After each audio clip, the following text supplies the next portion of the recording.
ஒரு மனுஷனுக்கு 3 விதத்தில் கர்வம் உண்டாகிறதுக்கு வாய்ப்பு உண்டு. பணம், பதவி, புகழ். பணம் அதிகமாக வந்தால் கர்வம் வரலாம், பதவி பெருசாக வந்துட்டுதுன்னா கர்வம் வரலாம், புகழ் அதிகமாக போனாலும் கர்வம் வரலாம். இந்த 3 வகையான கர்வத்துக்கும் இடம் கொடுக்காமல் இருக்கிறாங்க பாருங்கள், அவங்க தான் சிறந்த மனிதர்கள். ஒரு பெரிய பொறுப்பில் இருக்கிறவங்களுக்கு கர்வம் வந்துடக்கூடாது. அப்படி வந்துட்டுதுன்னா அது எல்லாருக்கும் இடைஞ்சல். ஒரு ராஜா இருந்தார். அவர் ஒரு நாள் தன்னுடைய தலைநகரத்தை சுற்றி வந்துக்கிட்டு இருந்தார். ஒரு இடத்துல ஒரு அழகான நிலத்தை பார்த்தார். ஆஹா, இந்த இடத்துல நமக்குன்னு ஒரு மாளிகையை கட்டினா எவ்வளோ நல்லாயிருக்கும் அப்படின்னு நினச்சார். ராஜா நினச்சா அது முடியாத காரியமா? சரி, இந்த நிலம் யாருக்கு சொந்தம்னு விசாரிங்க அப்படின்னார் பக்கத்தில் இருந்தவங்கக்கிட்ட. அவங்கெல்லாம் ஓடி போய் விசாரித்தாங்க. அந்த இடம் ஒரு வயசான கிழவிக்கு சொந்தம், வயசான அம்மாவுக்கு சொந்தமாக.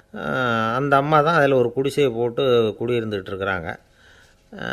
சரி, அந்த நிலத்துக்கு ஒரு விலையை நிர்ணயம் பண்ணி அதை அந்த வயசான அம்மாக்கிட்ட கொடுத்துருங்கோ அப்படின்னு உத்தரவு போட்டார் ராஜா. ஆனால் அந்த அம்மா, இது எங்கள் பூர்வீக இடம், இதை விற்க மாட்டேன் அப்படின்னு சொல்லிவிட்டுது. சரி, 2 பங்கு விலை கொடுக்குறோம்னு சொல்லி பாருங்க அப்படின்னாங்க. அப்படியே சொன்னாங்க அரண்மனை ஆட்கள். அதுக்கும் சம்மதிக்கலை அந்த அம்மா.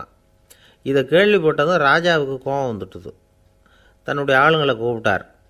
போய் அந்த குடிசையை பிரித்து எறிங்க, காசெல்லாம் ஒன்றும் கொடுக்காதீங்க அப்படின்னு கத்தினார்.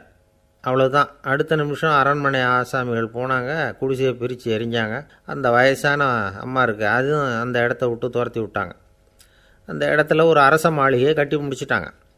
அந்த வயசான அம்மா பாவம், ராஜாவே இப்படி பண்ணால் யார்கிட்ட போய் முறையிட முடியும்? ஒரு ஞானி இருந்தார், அவர்கிட்ட போய் சொன்னாங்க. அவர் இவங்க சொன்னதை கேட்டு மனசில் வச்சுக்கிட்டார். ஒரு நாள் அந்த ராஜாவே இந்த ஞானியை கூப்பிட்டார். புதுசாக ஒரு மாளிகை கட்டியிருக்கிறேன், வந்து பாருங்கன்னு. சரின்னு சொல்லி இந்த பெரியவர் ஒரு நாள் அந்த மாளிகைக்கு போனார். சும்மா போகல, ஒரு கழுதையையும் ஓட்டிகிட்டு போனார். கொஞ்சம் சாக்குகள், வெத்து சாக்கு, அதையும் எடுத்து கழுதை முதுகில் போட்டு கழுதையை ஓட்டிகிட்டு போகிறார். ராஜா பார்த்தார். அவருக்கு இது ஆச்சரியமாக இருந்தது. என்ன இது, மாளிகைக்கு வந்துட்டு போங்கன்னு கூப்பிட்டா கழுதை, சாக்கு இதெல்லாம் கொண்டு வராரே, ஒன்றும் புரியலையேன்னு நினச்சார். எதுக்காக இதெல்லாம்னு கேட்டார். அரசருடைய தோட்டத்திலேருந்து கொஞ்சம் மண் எடுத்துகிட்டு போகிறதுக்கு ஆசைப்படுறேன், அதுக்கு நீங்கள் அனுமதி கொடுக்கணும் அப்படின்னாரு இவர். இது என்ன வேடிக்கையான கோரிக்கையாக இருக்குது அப்படின்னு நினச்சார் ராஜா. இருந்தாலும் மண் தானே கேட்குறாரு, எடுத்துகிட்டு போகட்டுமே அப்படின்னு நினச்சார். சரின்னு அனுமதி கொடுத்தார்.